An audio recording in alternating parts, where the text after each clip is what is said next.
much for taking some time to talk to us. You had a bit of a hectic journey over here last night from Estonia, didn't you?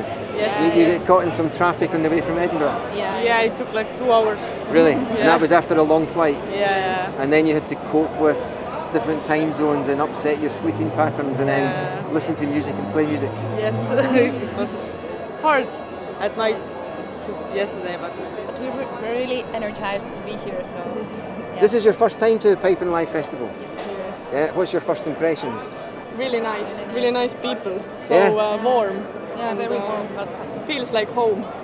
Tell us a little bit about where you're from in Estonia. You're from the south of Estonia, is that correct? Yeah, from Viljandi. Which is?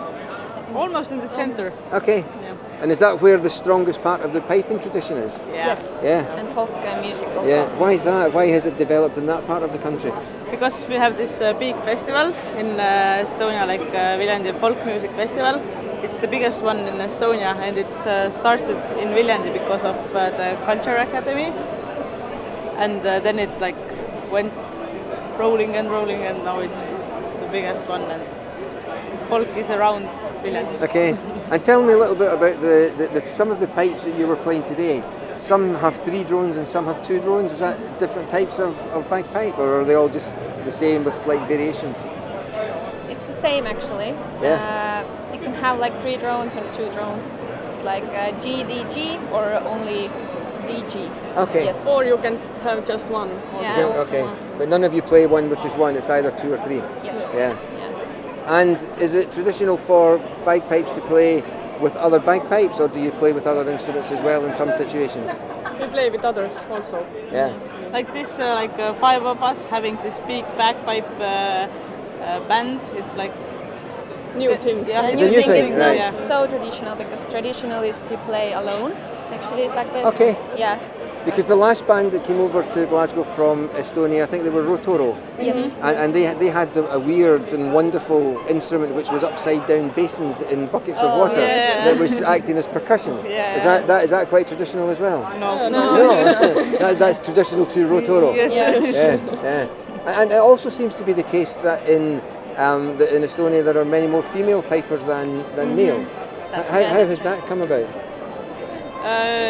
It started like in the 90s, then bagpipe got more and more popular, and the first there were only male players, but then women started to get interested in it, and now like I think I only know like 5 male bagpipers. Really? Yes, and the other ones are all female.